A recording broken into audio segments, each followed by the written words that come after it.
Bonjour à tous, ravi de vous retrouver dans Smart Job, votre rendez-vous emploi RH. C'est tous les jours du lundi au vendredi.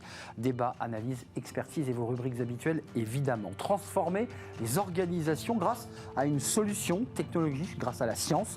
On en parle avec le CEO d'Open Decide. Il est notre invité aujourd'hui. Le livre de Smart Job, un livre passionnant sur le test and learn.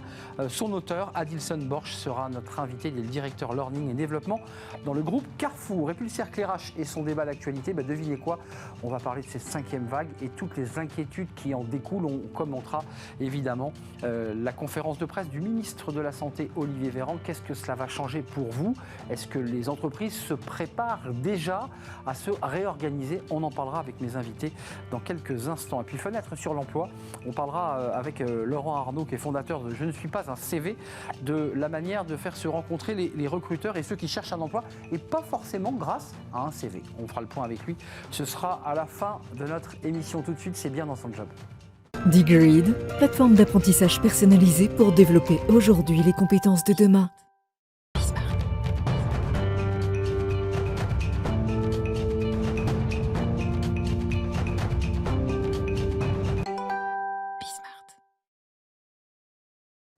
Bien dans son job, bien dans son organisation, bien dans son équipe.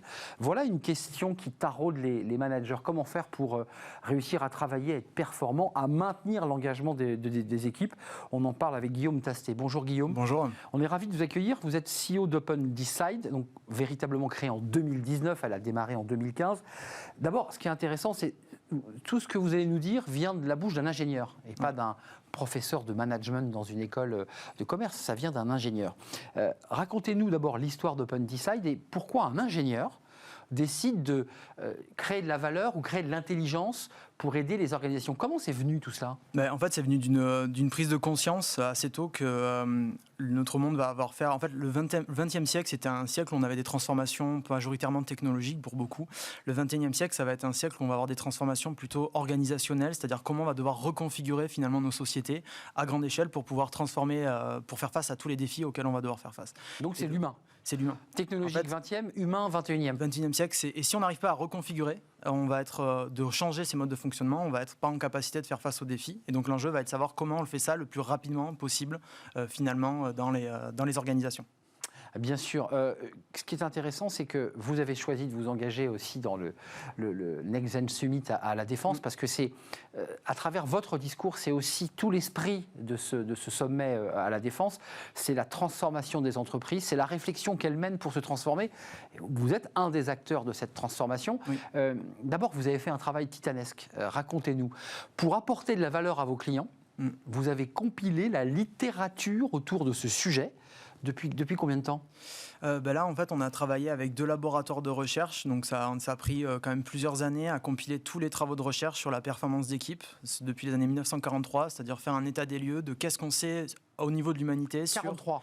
Ouais, depuis 1943. Donc, c'est vraiment toutes les évolutions qu'on a pu avoir sur qu'est-ce que c'est qu'une équipe qui fonctionne finalement du point de vue humain. Mais sur le plan mondial, c'est pas que français. À l'échelle mondiale, ouais. Donc, expérience américaine, asiatique, indienne.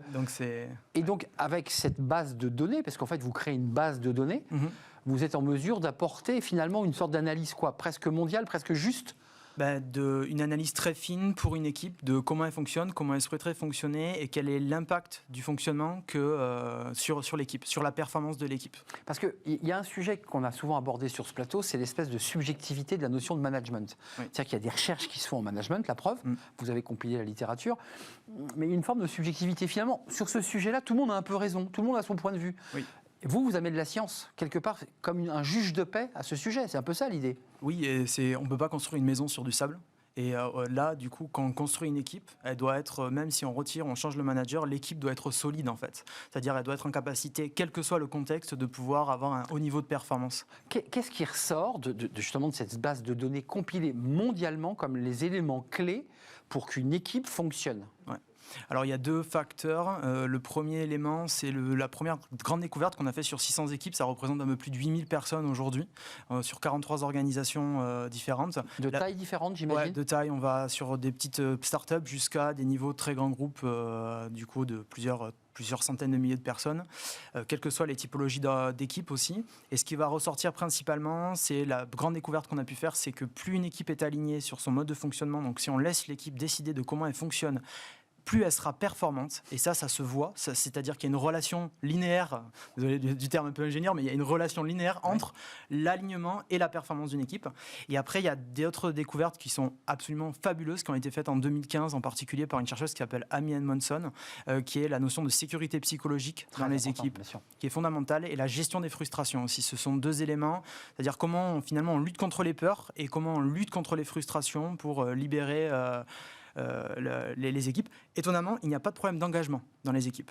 Quand on le mesure, il n'y a pas de problème d'engagement. Il n'y a pas de problème d'engagement à condition, si je vous entends bien, là j'y mets un peu de sociologie ou en tout cas de sciences humaines, puisque là c'est le scientifique qui parlait, à condition de créer de l'autonomie, donc d'avoir des managers formés qui savent libérer l'énergie. Parce que ce n'est pas tout à fait ça qu'on avait comme manager, en tout cas en France. Oui, c'est sûr qu'à un moment donné, c'est avoir des managers qui finalement sont à l'écoute et qui aussi ont des moyens pour pouvoir écouter leur équipe, parce que ce n'est pas forcément évident d'écouter son équipe et de comprendre ce que veut l'équipe. Et donc il y a un vrai sujet derrière d'avoir des managers qui sont à la fois en capacité de mettre en place cette sécurité psychologique. Ça veut dire quoi? Ça veut dire le droit à l'erreur, la bienveillance, l'humilité, qui sont 3 facteurs qui sont vraiment très importants. Et après aussi toute une recherche de libération des frustrations. C'est-à-dire, et ça, c'est intéressant. Ouais, parce qu'en fait, le problème de l'engagement, c'est pas tant un problème. Les gens sont engagés, c'est-à-dire qu'ils ont envie de donner le meilleur d'eux-mêmes. Mais parfois, ils se freinent parce qu'on les dynamise pas, parce qu'on les laisse pas aller. En fait, il faut voir ça un peu comme si vous faisiez une randonnée et que vous marchez à pleine vitesse dans votre randonnée et qu'on va vous mettre des cailloux dans le sac à dos et qu'à un moment donné, vous n'allez pas pouvoir marcher. Et on réduit sa vitesse et on s'arrête. Et on vous arrête. Et en fait, dans les sciences, maintenant, on sait très bien que les frustrations, c'est ces cailloux qu'on va vous mettre dans le sac à dos. Donc l'enjeu va être... En fait, les gens sont motivés de base, il n'y a pas besoin de les motiver. En fait, il faut retirer une à une toutes les couches de frustration pour leur permettre d'avancer. Quand vous allez voir vos clients, Guillaume Tastet, parce que ce discours-là, vous l'avez avec vos clients. Oui. C'est un discours que vous portez à travers votre technologie, certes, mais il y a un discours très humain. Là, on comprend très bien ce que vous nous dites. Comment réagissent les décideurs, les CEO, les membres de COMEX? Parce que ça bouscule ce que vous dites là quand même. En fait, eux, ils ont un vrai sujet de savoir comment ils adaptent leurs équipes. Et aujourd'hui, on a un vrai sujet au niveau des managers. C'est-à-dire que les managers, c'est pas des surhommes et que notre société, elle s'accélère à pleine vitesse. C'est qu'aujourd'hui, les managers, ils ont besoin d'aller dans cette logique de responsabilisation, de donner la main à leurs équipes pour pouvoir avancer ensemble, à la fois sur l'intelligence collective, mais pas que. C'est-à-dire que même pour gérer les opérations de plus en plus, on a besoin de reposer sur son équipe pour bien faire le travail. Ouais. Et donc, naturellement, il y a cette évolution qui est en train d'être faite à toutes les échelles, que ce soit la start-up ou du grand groupe. C'est intéressant parce que quand vous le modélisez sur le plan éducatif d'une famille avec ses enfants, c'est un peu le même modèle.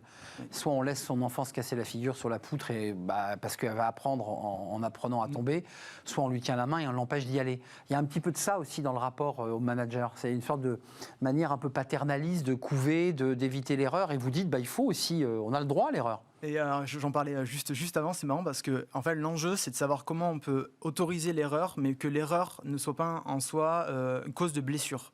C'est-à-dire sanctionnante. Et sanctionnante. C'est-à-dire qu'il faut que l'erreur puisse être apprise. Donc il faut pas, en fait, il faut mettre ça, il faut guider pour que les erreurs soient qu'on puisse apprendre de ces erreurs, oui, bien sûr. Et ensuite que ces erreurs ne soient pas blessantes, c'est-à-dire qu'elles ne génèrent pas derrière des héritages, des blessures, parce que derrière on va devoir guérir de ces erreurs, ça va prendre plus de temps.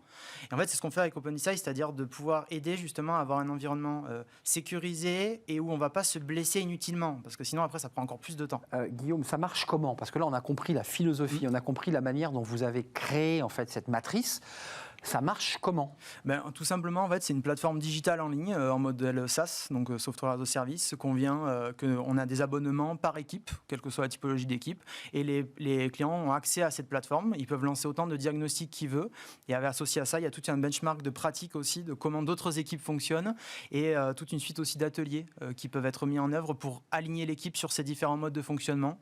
Pour être concret, ça veut dire que vos clients vont devoir quand même remplir leur propre base de données pour pouvoir les comparer à l'ensemble de la littérature. Non. Tout est automatiquement fait Tout est par la fait plateforme. automatiquement. Ouais, tout est automatiquement fait. Et les entreprises, les entreprises, nos clients, ils mettent aussi des pratiques internes dans la plateforme. Et ils mettent également Collaboratif, donc. ateliers, parce qu'il y a des pratiques qui sont hyper intéressantes dans les organisations qui peuvent être partagées. La base de données qui vous sert en fait de matrice, qui crée votre valeur au final d'Open Decide, et vous la nourrissez régulièrement. J'imagine que chaque mois, peut-être même chaque semaine, il y a des gens qui conceptualisent, qui réfléchissent à ça. Alors, il faut prendre du recul et sur ça, il faut agir avec sagesse plutôt qu'avec intelligence. C'est-à-dire qu'en fait, il faut s'appuyer sur des choses qui sont validées scientifiquement. Solides. C'est-à-dire que si on est sur des effets de mode, on n'ira nulle part. C'est-à-dire que ça, c'est le mode actuel. C'est-à-dire on est sur des croyances et des modes. C'est quoi d'ailleurs les modes qui agacent le scientifique, que vous êtes l'ingénieur en tout cas? Qu'est-ce qui ressort et vous dites c'est un peu bullshit tout ça? Il y a eu toute une période, je pense, sur l'engagement et sur le bien-être, sans vraiment définir ce que c'était. Vous dites au contraire, vous dites tout le monde est bien engagé en fait. Mais oui, en fait, il n'y a pas de problème d'engagement. En fait. C'est ça, scientifiquement, il n'y a pas de problème d'engagement. Quand on mesure l'engagement scientifiquement parlant... Il y a un problème de cailloux qu'on met dans le sac, des réglementations, des contraintes, des contrôles, c'est ça qui pose problème. Le vrai problème en France, c'est le droit à l'erreur en grande partie, et dans nos études, enfin en gros ce qu'on mesure dans toutes les équipes mélangées, c'est le droit à l'erreur et le fait qu'on a créé des organisations qui génèrent énormément de frustration. Énormément. Et quand on dit organisation, une forme de réglementation, de process, puisque c'est aussi un des gros problèmes des grosses boîtes, c'est des process. Donc il n'y a plus aucune liberté finalement. La liberté, la facilité pour travailler, il y a... L'autonomie. L'autonomie, entre autres, qui va être un des éléments. Le télétravail, vous l'avez rentré dans votre badge, mais j'ai des études un peu concrètes qui sortent là, pour dire finalement, regardez, ça a été assez performant les équipes en télétravail. C'est intéressant ça. Oui, parce que du coup, ça a obligé de lâcher prise sur un certain nombre de sujets, et du coup, ça a laissé plus les équipes s'auto-déterminer dans la manière de fonctionner. Et donc oui, ça a créé aussi d'autres sujets, sur le lien social, par exemple. Et donc ça, c'est une des frustrations qui a apparu à cause du télétravail. C'est vrai. Mais il y a des pratiques pour lutter contre cette frustration, justement, pour retirer le caillou frustration du manque de lien social à distance. Donc il y a plein de pratiques sympas à faire à distance. Ouais. Open Decide, c'est quoi vos objectifs là, dans les mois qui viennent? Là, ça va être de déployer un peu plus de 10 000 équipes, là, parce qu'on a signé des gros contrats avec des sociétés du CAC 40. Donc là, on va changer d'échelle. On va basculer à plusieurs dizaines de milliers d'équipes. Donc vous allez implémenter votre SaaS à cette entreprise ou à 16 entreprises? C'est à cette entreprise, et après, donc je pense qu'on va l'annoncer assez rapidement du coup, mais effectivement. Donc un très gros contrat. Là, très gros contrat. Ça veut dire des embauches par ailleurs, j'imagine. Ça sera des embauches. En back-office, qu'est-ce qu'il faut faire pour vous? Qu'est-ce que vous devez faire quand vous avez un très gros contrat comme ça? Alors, du coup, nous, on a tout un suivi aussi des équipes derrière, mais on reste une solution tech, donc ça veut dire qu'on n'a pas forcément besoin on n'est pas une société de consulting, on ne veut pas être une société de consulting, donc on reste une société tech, donc on a besoin d'ingénieurs, on a besoin de Customer Success Manager, donc des gens pour prendre soin, de s'assurer que l'expérience soit réussie pour tous nos clients et toutes les équipes. Que le produit soit bien stabilisé techniquement et que tout fonctionne quand ils veulent s'en servir. Exactement. C'est un plaisir de vous accueillir. Vous êtes l'un des membres, enfin vous avez participé à ce Next Gen Summit avec une keynote, je crois. Oui, cet après-midi. Cet après-midi. Oui. Donc là, vous avez déjà affûté vos arguments. Oui. Vous les aviez sur votre tablette. Vous n'avez pas regardé votre tablette, c'est très bien. Merci Guillaume Tastet, CEO d'Open Decide, créé en 2019 avec, vous l'aurez annoncé, vous l'avez en fait annoncé sur le plateau, un très gros client. Donc évidemment, vous allez changer d'échelle. C'est un vrai plaisir de vous accueillir. Bon vent pour Open Decide. La suite de notre programme, c'est le livre de Smart Job, comme chaque semaine, à la rencontre d'un auteur et d'un livre. On l'accueille. Le livre de Smart Job, comme chaque semaine, un auteur et un livre. Test and Learn, la stratégie des entreprises agiles. Oh, que le mot est utilisé en ce moment beaucoup, agilité, agile. Son auteur est avec nous, Adilson Borges. Merci d'avoir répondu à notre invitation. Merci beaucoup. Aux éditions Vuibert. Faut jamais oublier de citer l'éditeur, c'est très important. Vous êtes directeur learning et développement chez Carrefour. Ce livre est technique, ne nous cachons pas la vérité, mais ce livre est passionnant parce que vous nous prenez vraiment par la main avec des mots très simples et très accessibles pour nous faire comprendre ce qu'est le test and learn. Avant qu'il rentre dans le monde de l'entreprise, vous le dites, en fait, c'est d'abord le modèle éducatif, c'est d'abord par l'éducatif que ça a démarré tout ça. Absolument. Avant qu'il arrive dans l'entreprise. Tout à fait. Moi, je crois que vraiment, le test and learn, finalement, c'est l'être humain et l'entreprise n'est qu'un reflet de ça. L'entreprise, finalement, c'est des gens qui se mettent ensemble pour résoudre des problèmes. Et je pense que le test and learn, nous, quand on apprend tous les jours par cette stratégie des CRR. On va faire des petits pas et on va commencer à se développer de cette façon-là. D'ailleurs, j'ai l'habitude de dire que si on apprenait à marcher comme on apprend aux enfants dans nos systèmes d'éducation en général, à lire ou à écrire. Je me relève, je tombe, je me relève. Exactement. Et si on apprenait comme on apprend nos systèmes classique, je pense qu'on serait tous à quatre pattes. Et on marcherait à 15 ans parce qu'on n'oserait plus se lever. Exactement, parce qu'il aurait fallu faire encore le cours d'anatomie, je ne sais pas le combien, pour pouvoir avant commencer à mettre vraiment... Oui, vous avez raison, le test and learn, c'est la marche de l'enfant qui a 1 an et demi, essaie, il va apprendre en tombant. Exactement.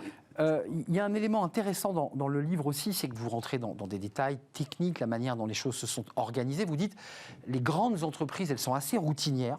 Elles se sont fondées sur une procédure, je vous cite, routinière, des modes opératoires standardisés. Et vous dites, c'est finalement arrivé par les startups.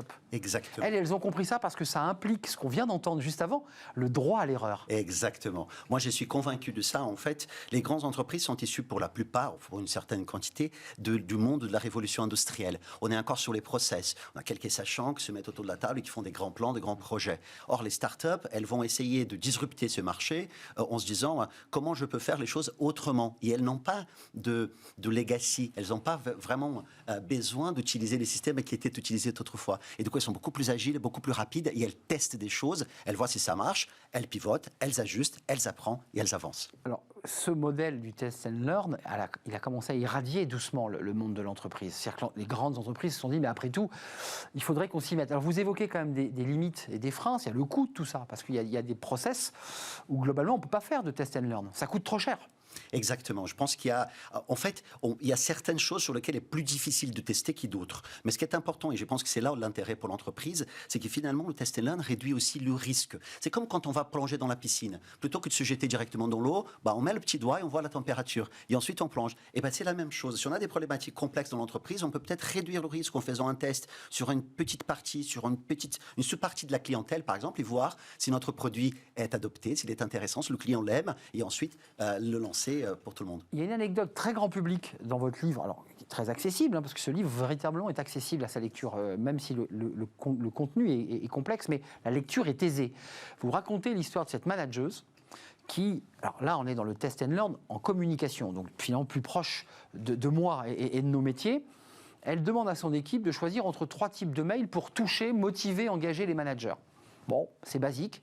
Et il y a 3 types de mails, c'est ça, un mail illustré, un mail pas illustré, puis un mail simple. Exactement. Et voilà, le plus simple. Exactement. Et tout le monde, la manageuse, la chef, est persuadée que c'est le mail illustré qui va gagner. Et en fait, patatras, on teste. Et c'est l'inverse. Et c'est l'inverse. Et ça, je pense que c'est un exemple extraordinaire parce que finalement, ça montre quoi? Ça montre le courage managérial de dire « je n'en ai peut-être pas raison ». Testons-le. Surtout en com, si je peux me permettre. Où souvent, le patron, il a raison, il a l'expérience et en fait, il se fourvoie. Là, on voit bien qu'elle s'est fourvoyée. Exactement. Et vous savez, c'est dans toutes les entreprises d'une façon générale. C'est humain quelque part. On en a envie. On regarde le monde avec nos propres yeux et on croit qu'on a raison. Et le test and learn permet justement un management qui va au-delà des croyances et il est un management par les faits, par la data. Et ça, c'est très important. Juste un mot pour sortir 2 secondes de votre livre, Adilson Borges. Vous êtes chez Carrefour, qui est un groupe de la grande distribution. La grande distribution est chahutée par d'autres modèles, par des marketplaces, par tous ces sujets. Ça se passe comment, vous, dans votre entreprise? Parce que vous êtes aussi un cadre, un manager. Vous adaptez le test and learn en permanence? Comment vous faites? Bien sûr, je pense que le retail d'une façon générale et l'organisation Carrefour d'une façon particulière des commerçants ont toujours été des gens qui ont testé des choses. Test. Exactement. On voit comment on place, comment on organise. Parce qu'on est en contact avec le client, parce qu'on est toujours à l'écoute de ses clients. Et ça, c'est fondamental. Et donc, c'est quelque chose qui est dans l'ADN de ces organisations, de ces entreprises-là. Ce qu'il faut, c'est potentialiser ça encore davantage et faire en sorte de donner encore plus la main pour adapter rapidement et répondre à des besoins des clients qui eux-mêmes évolue très vite. Alors, il y a une autre partie du livre, c'est la fin de votre livre, parce qu'il y a des recommandations, il y a des références documentaires qui sont assez intéressantes. Puis la dernière partie, là, vous dites, attention, il ne faut pas se rater. Parce qu'une fois qu'on est passé dans un test and learn, l'entreprise a utilisé cette culture, et vous la portez, cette culture, vous dites, il faut aussi faire en sorte qu'on garde le savoir de ces test and learn. Parce que vous dites, finalement, si on ne garde pas l'expérience de l'erreur ou en fait, on va empiler des test and learn toutes les semaines. Exactement. Et ça, c'est un point fondamental. Et on voit malheureusement encore trop souvent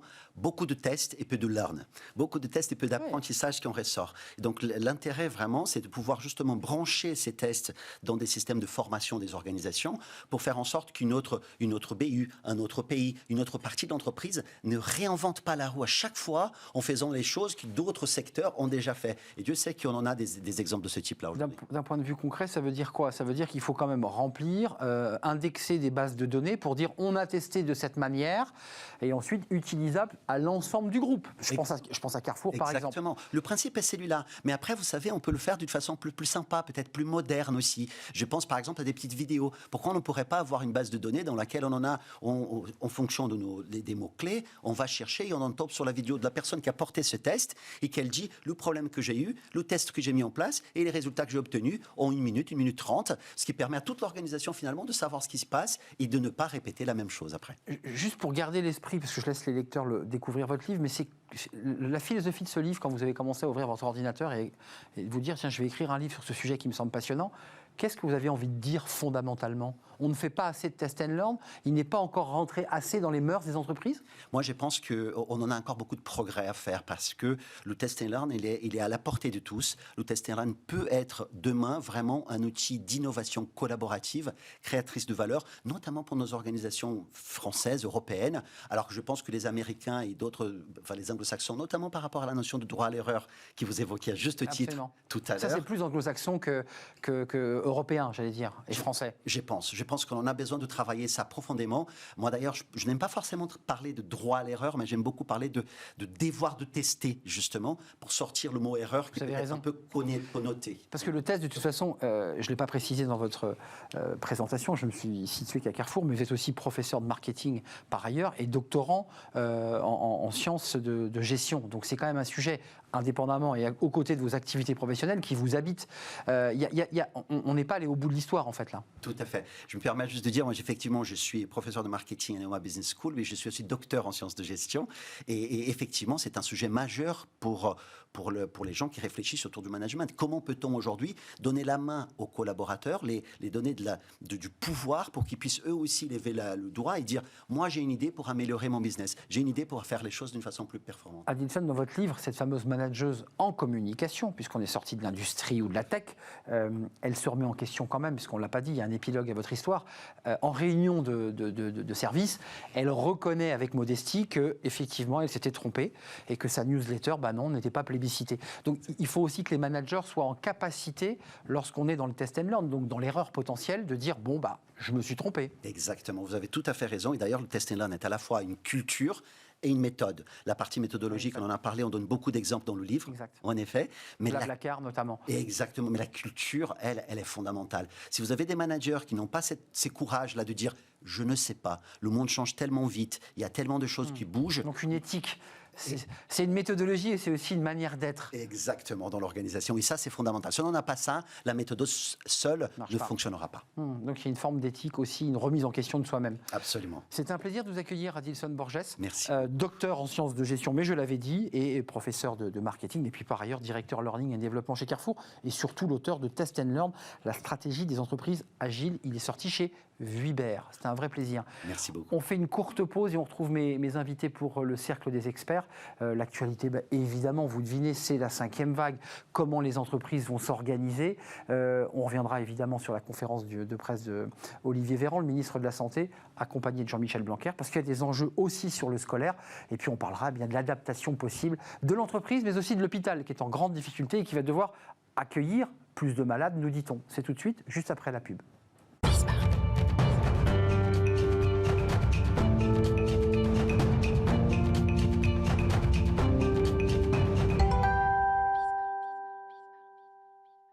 Le cercle RH, le débat des experts, comme chaque semaine pour ausculter l'actualité. Alors évidemment, c'est focus aujourd'hui sur cette 5e vague, avec la conférence de presse d'Olivier Véran et de Jean-Michel Blanquer, puisqu'il y a aussi le débat sur l'école, les fermetures de classe, les enfants malades ou en tout cas qui ont le Covid, doit-on fermer ou pas la classe? Ça, de ce point de vue-là, c'est réglé.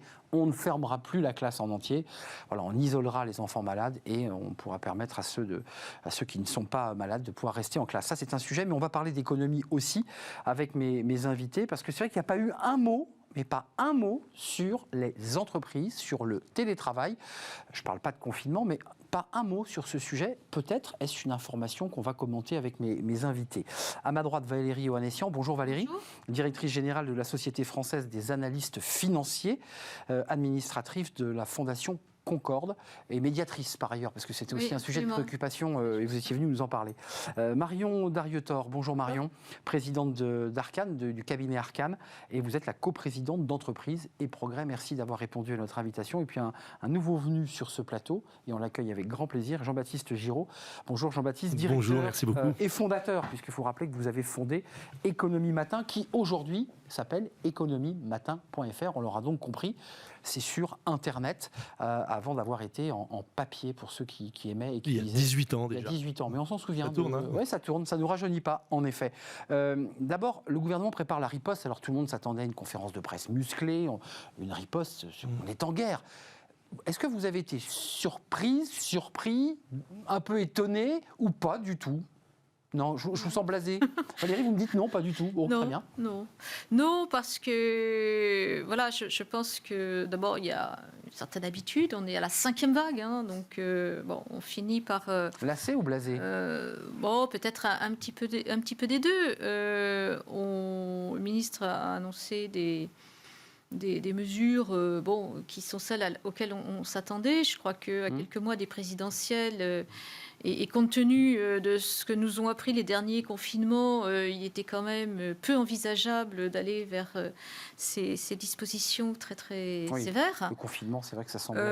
surtout à un moment où le moral des chefs d'entreprise montait. Là, l'INSEE a publié récemment un indice sur le climat des affaires qui montre que très bon chiffre économique. Très bon chiffre. La croissance.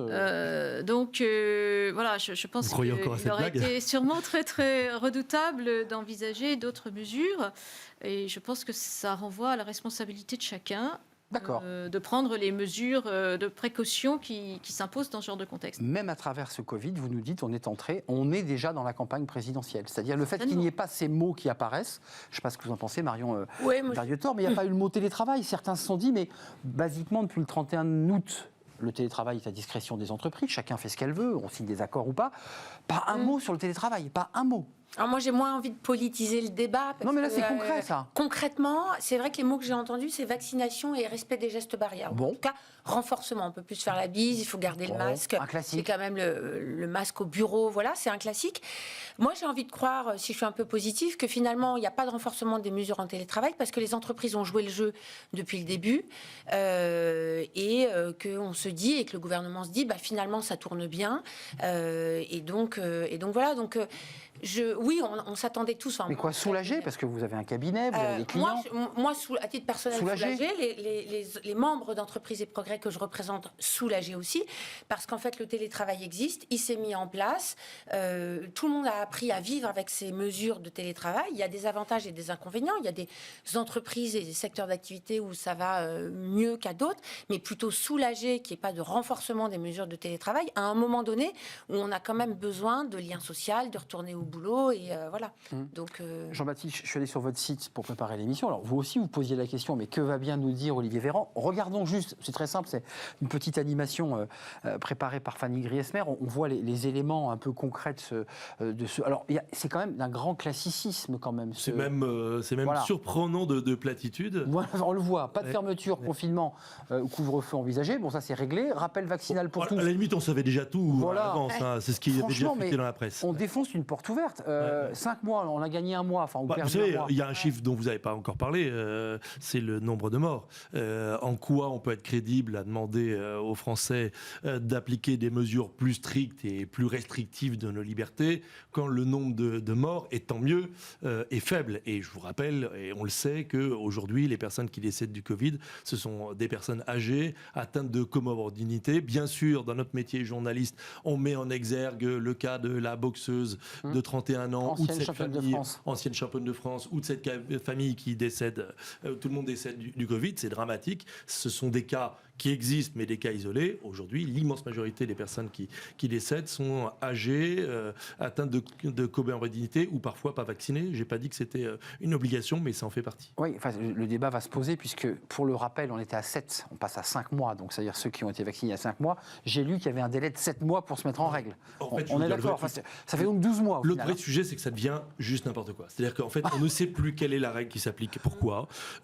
j'ai beau être informé, puisque c'est mon métier, il y a un moment où on ne sait plus, on porte le masque, on ne porte pas le masque, on fait ci, on fait ça. En fait, on ne sait plus rien, on navigue totalement à vue. Et par ailleurs, puisque vous parliez des excellents chiffres de la croissance et tout le reste, l'autre problème du gouvernement, c'est que lui sait très très bien que les chiffres sont absolument catastrophiques, que les chiffres de la croissance ne sont pas réels. Je vous rappelle encore une fois. 6,1, c'est un rattrapage de... Mais non, c'est même pas un rattrapage, c'est qu'on est sous stéroïdes. C'est le coureur qui a couru un marathon avec un sac de 50 kilos sur le dos, et on dit faut repartir, faut se remettre à courir, et pour cela on lui file des anabolisants et des stéroïdes, et nous sommes dopés par l'argent gratuit. L'argent public. Donc sans cet argent-là, nous ne serions pas à 6 points, nous serions à -5, -6, -8, -10. Or, à un moment, cet argent, il va se rappeler à notre bon souvenir, et on va le payer d'une manière ou d'une autre. Et c'est vrai qu'on voit que c'est très galvanisant en ce moment. Où l'économie, c'est la confiance. Voilà. Exactement. Ah oui, il faut créer comme ça une dynamique de confiance. Vous évoquiez d'ailleurs en introduction, Valérie, espèce comme ça, les chefs d'entreprise y croient, c'est reparti. Sauf que la 5e vague, objectivement, même si tout le monde semble rassuré autour de la table, on se dit on va finalement. J'ai pas vu la 4e parenthèse, mais bon, voilà, ça c'est une autre histoire. Vous êtes rassuré, vous dites bon, tout va bien. Non, les Allemands ont dépassé les 100 000 morts, puisque ce chiffre a été évoqué, c'est tragique. Oui, ils sont très impactés, très impactés, et ça se voit d'ailleurs dans le moral des chefs d'entreprise allemands. Il y a l'équivalent de cet indice du climat des affaires, et évidemment, c'est le jour et la nuit entre ce qu'on note en France et ce qu'on note en Allemagne. Non, je pense qu'il y a une espèce de fatalisme. On a le vaccin. Je crois que ce qui a été dit, c'est le vaccin aujourd'hui est la meilleure protection. Et si chacun se fait vacciner... la moins mauvaise, je m'autorise. Ou en tout cas, la moins mauvaise. On peut avoir le Covid en étant vacciné, je précise. Mais par rapport aux formes graves et aux formes nécessitant l'hospitalisation. Donc, si on se fait vacciner et que le bon sens... Moi, je trouve qu'il y a un peu de paradoxe quand même dans les commentaires. Quand le gouvernement est très autoritaire et dit, voilà, il faut faire ceci, cela, on hurle à la fin des libertés individuelles, etc., et des libertés publiques.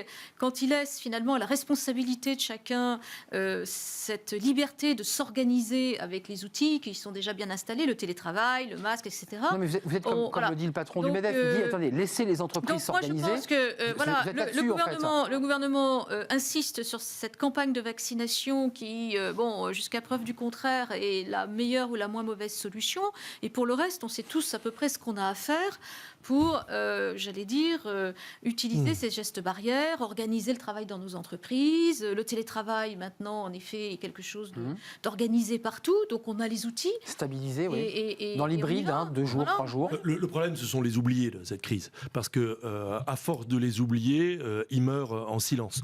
Vous avez des dizaines de milliers d'entrepreneurs, artisans, professions libérales, petites PME, TPE, qui ont tellement souffert de l'impact de la crise qu'elles ont mis la clé sous la porte, ou elles sont dans cette espèce de glacis où elles n'ont pas déposé leur compte, elles n'ont pas déposé le bilan, mais leur activité à l'arrêt. Finalement, le tribunal de commerce ne vient pas les chercher à la peau des fesses. Prenez le secteur du tourisme et de l'événementiel, qui représente à la louche entre 8 et 10%. Les chiffres du tourisme, c'est seulement 7-8%. J'ajoute l'événementiel, c'est 10%. Vous avez 10% de l'activité économique qui est à zéro. Ou qui est à 20, 30, etc. Vous ajoutez à cela la restauration. Moi, je vois autour de moi des restaurants qui n'ont pas ouvert. L'hôtellerie, même chose. Vous avez tout un tas de secteurs qui ont disparu des radars et dont on ne parle plus du tout. Alors, je veux bien qu'on nous dise la 5e vague, le ci, le ça, et cette fameuse croissance de 6,1%, mais elle est artificielle. Et cette espèce d'euphorie comme ça, que vous trouvez artificielle, si je reviens. Oui, j'ajoute un autre secteur. Je viens d'acheter une voiture électrique pour me conformer aux consignes... 100% électrique 100% électrique, pour me conformer aux exigences qui, à Paris, machin et tout, etc. Donc j'anticipe. Il faut trouver les bornes. Oui, juste à côté de chez vous, toutes les stations étaient occupées par des thermiques qui se garent à l'aise sur les places pour voitures électriques, c'est sympa. Les concessionnaires automobiles sont morts. Les concessionnaires automobiles sont morts. Quand vous y allez pour acheter une voiture... mais c'est plus en grande crise. Et ils sont déjà morts. La crise, c'est quand vous pouvez rebondir. Mais là, quand vous êtes à moins 30% et que ça fait 2-3 ans que ça dure, et que vos produits ne sont tellement plus en phase avec la demande, je fais mon métier de journaliste, je demande les devis des différentes marques. Je reçois des coups de téléphone surréalistes où on me propose le premier prix de la voiture électrique avec 2-3 options à la gomme. On est sur du 25, du 30 000 balles. Le premier prix d'une voiture, il n'y a encore pas si longtemps, et avec des bonnes finitions, c'était 17, 18. Ils essaient de se rattraper sur un produit beaucoup plus cher, mais ça ne marche pas, ça ne correspond plus à la demande. Donc on est à moins 30, mais demain on sera moins 50. Et la capacité à survivre de ce secteur, qui représente des centaines de milliers d'emplois, est limitée dans le temps, et limitée notamment par les aides. Ajoutez à cela le secteur aérien et tout. Donc on a des pans entiers de l'économie. Non mais je suis désolé, je suis pas là pour vous plomber l'audience, mais je suis là aussi pour essayer de faire un travail de vérité. Moi je me suis pas du tout préoccupé par la 5e vague. Je suis préoccupé. C'est l'économie qui vous préoccupe là. C'est finalement cette espèce de. Et ça c'est une vraie vague. De panorama un peu comme ça, joyeux, un peu ensoleillé, que vous mettez un peu plus de ciel gris là. Et puisque vous parlez emploi ici et activité économique, je suis beaucoup plus inquiet par cela. Et l'autre inquiétude, vous avez vu cette polémique autour de ce professeur d'université en Bretagne qui écrit dans un message interne que ses élèves sont des imbéciles, les bons rien et tout, etc. Il se trouve que je suis aussi dans l'enseignement, j'ai monté une école. On est surpris par la qualité des gamins qui nous sont confiés et leur courage, leur dynamisme. Mais c'est vrai qu'il y a un océan de médiocrité. De gamins, non mais vous savez bien, des gamins dont on ne pourra rien faire. Ce que vous dites, et ça va jusqu'à 25 ou 30 ans. C'est pas pour récupérer par les bretelles nos jeunes, dont on a beaucoup parlé d'ailleurs sur ce plateau et dont on parle beaucoup. En fait, ce dont vous pointez, c'est la médiocrité du modèle éducatif qui ne fabrique pas. C'est le titre d'un livre, la fabrique des cancres. Je sors du sujet, mais. Non, oui. mais c'est un sujet, puisque ces jeunes dont vous parlez, c'est les salariés de demain quand même. Hein. C'est ceux que vous allez embaucher, c'est ceux que vous allez. Il y a des secteurs entiers de l'économie qui sont en train de s'effondrer à la vitesse grand V, qui étaient pourvoyeurs d'emplois. On a une offre de formation qui n'est pas adaptée au monde d'aujourd'hui et qui n'a pas cette agilité et cette souplesse. Donc on est en train de parler de 10, 15, 20% de notre économie qui doit se réinventer en 3 mois. Pas en 3 ans. Tiens, juste Arcane, conseil, parce que ça c'est un de vos travaux, travailler sur la gouvernance, l'organisation, enfin vous les avez vos entreprises. Oui. C'est un panorama sombre, vous y adhérez, vous dites c'est plus contrasté que ça. C'est bien sûr plus contrasté. Oui, non mais je partage plein de vos opinions, mais j'ai envie d'être plus optimiste, c'est-à-dire que Méthode Coué, alors Marion, c'est la méthode Coué que vous pratiquez. Non, parce que je crois à la résilience profondément, et ce que je vois et chez mes clients et dans les membres d'entreprises et progrès, c'est une formidable résilience en se disant finalement. Résilience, c'est quoi? C'est la résistance. C'est la résistance. Voilà. Exactement. C'est une fois que j'ai résisté, je suis capable de me réinventer. Et moi, je suis fascinée par ce rebond, effectivement, et cette capacité d'innovation des entreprises. Pas tous les secteurs, parce qu'il y a. Alors, pas tous les secteurs. Deux choses pour vous répondre. Les TPE, PME, oui, il faut s'occuper d'eux. C'est difficile, et certains ont traversé une période difficile. Certains secteurs d'activité, oui. Donc, il y a ça, et voilà. Mais pour moi, ça ne veut pas dire que tout le tableau est noir. Et les stéroïdes qui font qu'à un moment donné, quand on retirera la seringue... Oui, mais il aurait fallu faire quoi? Parce que moi, ce que je me dis, c'est on a pris, ok, on est shooté, très bien, mais au moins on avance, et peut-être qu'on met quelques rustines qui vont nous permettre d'avancer. De ne pas tomber. Voilà. Et ce que je vois chez les entreprises, c'est qu'elles ont complètement conscience de ce que vous dites, c'est-à-dire ce gap de formation des jeunes, mais elles anticipent déjà sur les budgets de dans 5 ans la formation qui va venir compléter ce déficit de compétences dont vous parlez. Mais moi, c'est là où je vois... On n'a pas 5 ans. Valérie, et dans 2 ans, elle s'adapte. Comment vous vous situez? Une sorte d'optimisme que porte Marion, parce qu'elle le dit, elle l'assume.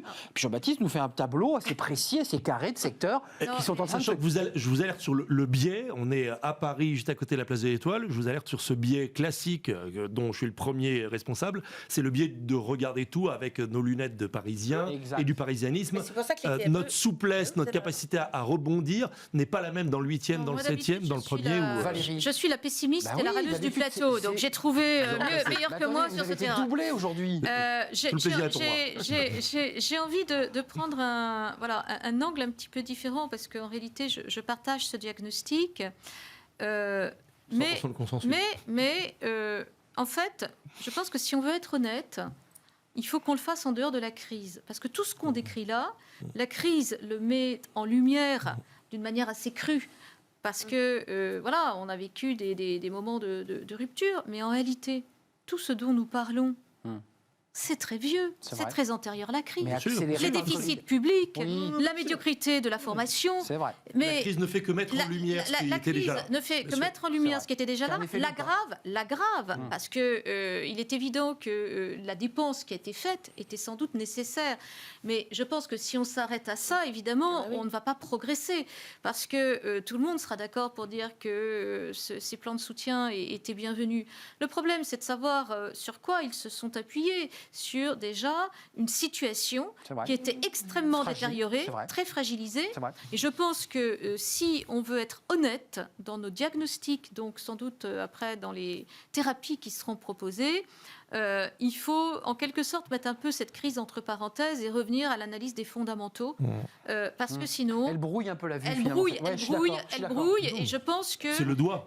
Voilà. C'est exactement ça. Et je pense qu'il ne faudra pas se le doigt, tromper le moment venu sur ce qu'on va effectivement regarder et diagnostiquer. Je suis d'accord. Je ne vois pas qu'on se quitte sans avoir parlé de l'hôpital. Pourquoi ? D'abord parce que vous avez vu que la stratégie de Jean-Michel Blanquer, puisque la conférence de presse était double, c'était de rassurer les parents, pour le dire un petit peu en sous-main, que les enfants, puisqu'il y a quand même 8000 classes fermées, ce qui pose d'énormes problèmes pour des familles qui doivent, on s'en souvient, arrêter leur travail pour garder leurs enfants. Donc la stratégie a un peu évolué. Seuls les enfants qui auront été testés positifs seront isolés et l'ensemble de la classe, le reste, donc, pourra continuer à étudier. Ce qui n'est pas anodin pour ceux qui étaient en l'obligation d'aller au travail.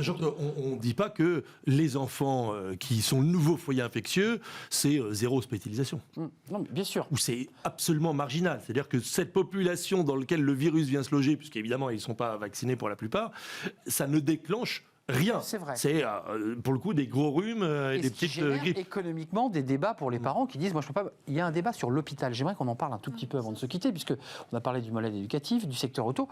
Moi, j'ai des invités sur ce plateau qui me disent, l'hôpital s'est effondré. Il y a des départs, des fuites d'infirmières et de médecins d'une manière colossale. Mais comment on fait ? Qu'est-ce qui se passe ? Là, d'abord, je pense qu'on doit tous être très en colère. Parce que cette crise a révélé, comme le reste, l'effondrement de l'hôpital, qui n'est pas lié à la crise, qui est juste précipité par la même situation gravissime avant le Covid. Je pense qu'en effet, on a le droit d'être en colère et que le gouvernement n'a pas fait grand-chose pour... Oui, mais ça tenait avant. Le problème, c'est que tout tenait avec des bouts de ficelle. Je veux dire, c'est qu'aujourd'hui, il n'y a plus d'excuses. Il faut quand même le préciser. Non, mais ça tenait. Vous savez, c'est ce fameux joint de douche dans votre salle de bain qui est défectueux, mais là, ça prend l'eau.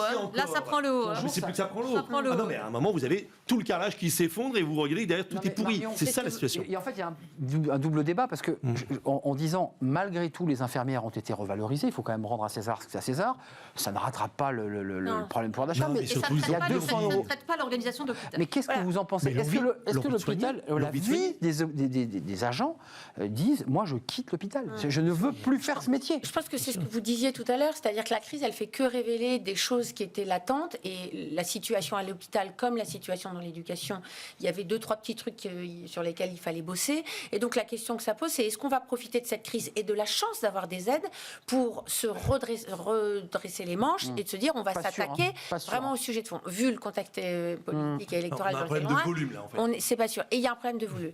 Et en même temps, il y a eu des ajustements sur les salaires des personnels hospitaliers, mais on peut aussi comprendre leur morale, leur mental, et qu'il y a quand même un truc dont on n'a pas parlé ici, c'est qu'il y a la sécurité sanitaire de tout le monde, mais il y a aussi le sujet de la santé mentale.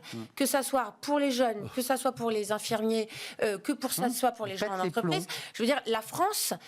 Est-ce que le moral des Français... Bon, alors visiblement, il y a des baromètres qui disent que oui, mais il y a quand même aussi ça qui doit être pris en compte par le gouvernement. En fait, ce que l'on peut dire aujourd'hui, avec un an de décalage par rapport aux propos du président de la République, 1 an et demi, nous sommes en guerre. Mais la guerre que nous allons affronter devant nous, c'est la guerre de l'emploi. Vous avez plusieurs centaines de milliers d'emplois par secteur d'activité qui disparaissent, 250 000 dans l'hôtellerie et la restauration. C'est 250 000 personnes qui sont parties pour faire autre chose.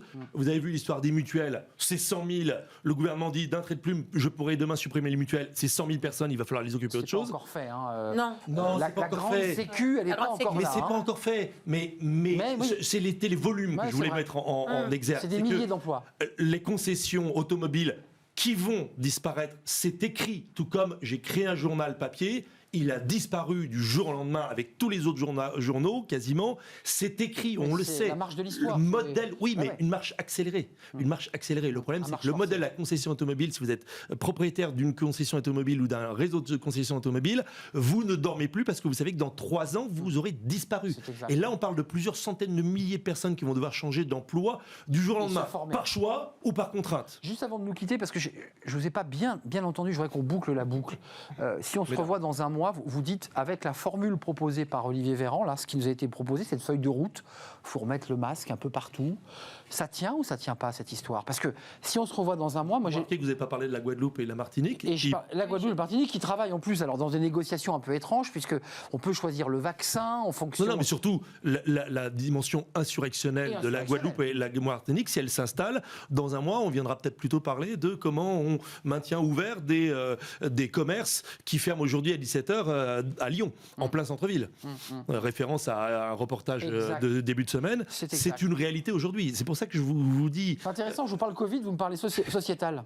Mais oui, parce comme si c'était pas Mais rien n'est dissociable, on ne peut pas dissocier le travail, l'activité économique de la vie politique et de la vie de la société. Si la société s'effondre brutalement, parce qu'on la maintenait jusqu'à présent à coup d'aide économique et de répression, comme la répression va devenir de plus en plus difficile à utiliser dans les 5 prochains mois, un gouvernement sortant ne peut pas taper sur la tête de ceux qui devraient voter pour lui, comme il ne va pas pouvoir distribuer éternellement des aides, puisqu'on va le dire, tu distribues des aides, les options se limitent. En fait, ils n'ont plus d'options. Voilà. Et on est dans une période de flou très délicate. Analyse passionnante, puisque c'est une analyse globale. Ça tient ou ça tient pas, là, ce qu'on se dit là, aujourd'hui?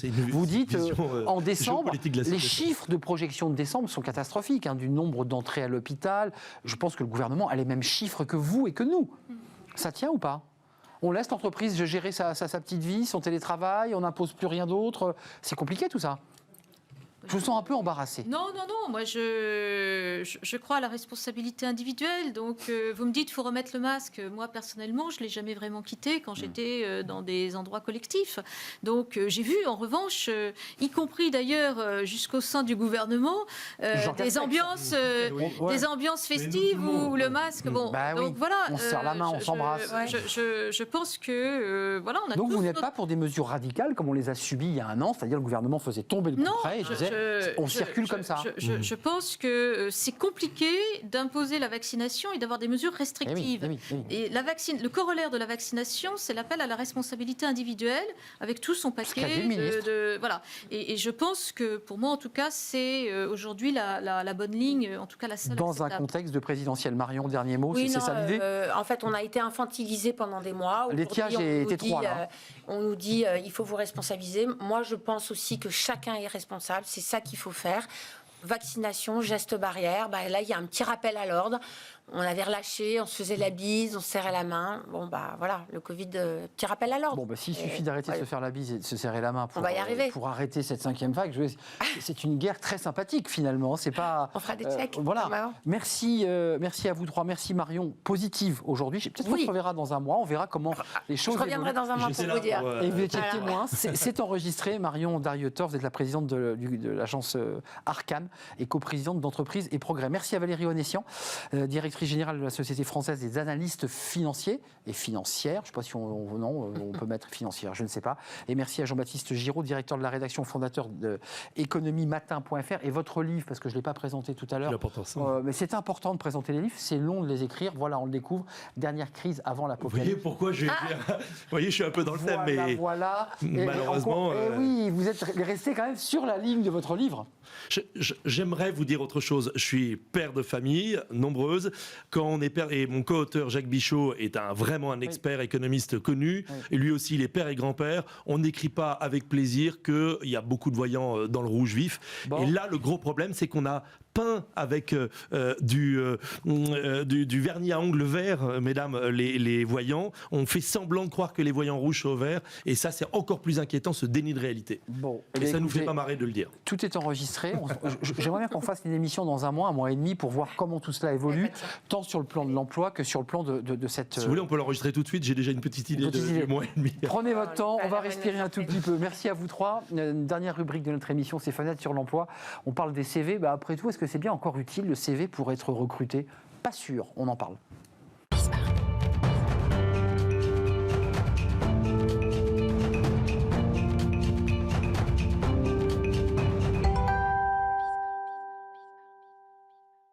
Fenêtre sur l'emploi pour terminer notre émission. Est-ce que le CV a encore la cote? Est-ce qu'il est encore utile? Est-ce que c'est encore un outil pour réussir à trouver un emploi? Pas sûr. On en parle avec Laurent Arnaud. Bonjour Laurent. Bonjour. Vous êtes le fondateur de Je ne suis pas un CV. Bon, les choses sont dites. Vous y croyez encore, vous, au CV classique? Fais ton CV, envoie-le à l'entreprise.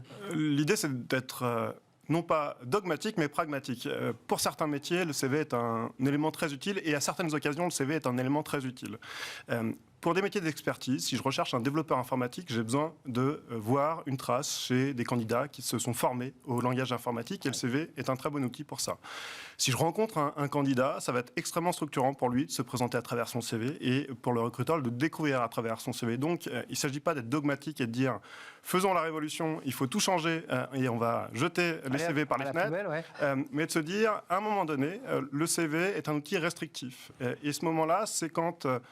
c'est dans la phase de présélection des candidatures, quand les recruteurs examinent le candidat sur un bout de papier, sur lequel il passe généralement moins de 10 secondes, et qui leur donne une tendance naturelle à regarder déjà des gens qui ont déjà fait les métiers pour lesquels ils recrutent. Donc vous dites que c'est finalement restrictif dans leur choix de C'est une critères. démarche d'extrême cloisonnement et le mal français en matière d'emploi est son extrême cloisonnement. On a du mal à imaginer que des gens sont capables de faire d'autres choses que ce qu'ils ont fait. Ça, c'est la philosophie de votre entreprise. Vous la créez en 2019, pour être précis. Oui. C'est quoi la philosophie? C'est quoi l'esprit? Quand on crée une entreprise, d'abord, on a une idée.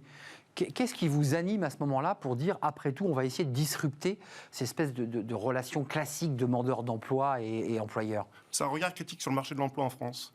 Et le mal français en matière d'emploi, c'est son extrême cloisonnement. Et on veut passer d'une approche par référence, qui est l'approche du CV, où en France, on regarde les gens sur un bout de papier, sur la formation qu'ils ont faite, sur les premiers métiers qu'ils ont faits, et c'est de se dire, finalement, tout à chacun est extrêmement différent de ce qui est écrit sur ce bout de papier. Et l'histoire des vies professionnelles démontre que les gens sont capables de faire des choses extrêmement différentes dans leur vie, et heureusement, et que c'est avant tout dans le travail qu'on développe ses compétences. Et ça aussi, il faut le dire, et qu'en matière de recrutement, c'est assez sain d'imaginer que quelqu'un qui n'a pas fait ce métier soit capable de le faire, et que c'est au contraire un critère de réussite, parce qu'il va prendre beaucoup de plaisir à se confronter à ces nouvelles activités, à développer ses compétences. C'est intéressant ce que vous dites, parce que philosophiquement, c'est finalement lutter contre une forme de déterminisme, non pas social, mais professionnel. C'est lutter aussi de ne pas être enfermé dans une boîte. Tout à fait. En fait, en matière d'emploi, il y a le fameux mouton à 5 pattes français. Le talent à 5 pattes. Et en fait, on est dans un moment qui est critique, où toutes les entreprises nous disent avoir du mal à recruter. Clairement. Et la réalité du marché de l'emploi en France, c'est qu'une personne sur deux n'est plus dans son job 18 mois après sa prise de poste. Donc on est confronté à un double problème côté entreprise, c'est qu'on a du mal à trouver les gens, mais on a aussi du mal à les garder. Et finalement, se faire un pas de côté avec le CV, c'est se laisser la possibilité de rencontrer des gens différents, donc de répondre à la première problématique, d'élargir le champ, et d'imaginer que ces personnes-là, parce qu'ils vont découvrir un nouveau métier, vont avoir la possibilité de s'y développer, d'acquérir de nouvelles compétences, et justement de s'engager et de se développer et d'y être. Et peut-être d'être peut-être plus fidèle que ceux qui, finalement, d'une manière un peu routinière, s'étaient engagés dans une carrière. Tout à fait, et avec un prisme aussi, c'est que les vies professionnelles seront beaucoup plus multiples et variées demain qu'elles l'ont été aujourd'hui et encore hier. 40 ans, 45 ans, c'est fini. Ça n'existe plus, et l'enjeu des entreprises, il y a une personne active sur deux qui envisage une reconversion professionnelle, une personne active sur deux. Ça veut dire que les entreprises doivent s'adapter à ça aussi et imaginer que des gens qui n'ont pas fait leur métier soient tout à fait capables de le faire. Je ne suis pas un CV, je la pose à tous mes invités, notamment dans cette rubrique. Ça marche comment? C'est quoi votre métier? Vous vous définissez comme recruteur, comme intermédiaire, comme facilitateur? C'est quoi? Comment vous vous définissez? Comme médiateur, l'idée c'est de faire une nouvelle médiation entre des entreprises qui ont des besoins et des candidats qui ont des compétences. Donc ça marche de deux façons. Pour les candidats, déjà, c'est un outil de reconnaissance des compétences. Je ne suis pas un CV, c'est la possibilité qui est offerte à chacun de décrire ses expériences professionnelles, quand ils en ont, et autres, personnelles, s'ils le souhaitent, pour valoriser des compétences. Et ça marche dans ce sens-là. C'est dis-moi ce que tu as fait de ta vie, je te dirai quelles sont tes compétences, et je vais mettre en perspective ces compétences avec le marché de l'emploi. On inverse le prisme du marché de l'emploi traditionnel. Les gens ne sont pas demandeurs d'emploi, ce sont des ressources compétentes qui rendent visibles et qui se réfugient derrière l'anonymat. parce qu'on sait aussi qu'à un moment donné, avoir un nom, un genre, un âge peut être un quartier, une adresse, peut être un frein à l'accès à l'emploi. Et du coup, la valeur de Je ne suis pas un CV, c'est un outil de reconnaissance et de valorisation des compétences et un prise d'anonymat pour faire en sorte que chaque candidature soit traitée de façon équitable. Donc ça permet aussi, par votre méthodologie, de supprimer les biais, qui sont des biais discriminants qu'on voit pour certains jeunes, je le répète, issus des quartiers, qui n'ont pas forcément la bonne couleur de peau. Tous ces biais-là sont supprimés par l'anonymat. Et vos clients, parce que ce sont vos clients, viennent chercher des ressources et des compétences. C'est ça l'idée. Nos clients viennent chercher deux choses, une réponse pragmatique à leurs enjeux de recrutement et une réponse engagée à leurs enjeux de recrutement. La réponse pragmatique, c'est se laisser la possibilité de découvrir des profils différents et des profils qu'ils ne verront pas à l'examen de leur CV. Et une réponse engagée, c'est que ces entreprises-là s'engagent sur des sujets de diversité et d'égalité des chances. Et on leur permet de concrétiser clairement et concrètement ces enjeux-là. Laurent, vous devez travailler des deux bouts. Il faut avoir, j'imagine, une très grosse base de données de candidats ou de ressources, je ne sais pas comment vous les appelez d'ailleurs. Et puis en même temps, il faut aussi aller convaincre les entreprises de donner une chance à des profils qui ne sont peut-être pas ceux qu'ils cherchaient à l'origine. C'est bien ça. C'est bien ça. Et finalement, ça se passe depuis la nuit des temps. Toutes les entreprises qui participent à des job dating se laissent systématiquement prendre. À chaque fois qu'elles voient des gens, elles se disent, si cette personne-là m'avait envoyé son CV, jamais j'aurais imaginé qu'elle puisse faire mon métier. Et c'est un principe de réalité, je ne suis pas un CV, c'est se laisser la possibilité d'imaginer que quelqu'un soit capable de faire un métier différent de ce qu'il a fait. Et c'est l'extrême majorité des gens qui composent déjà les entreprises.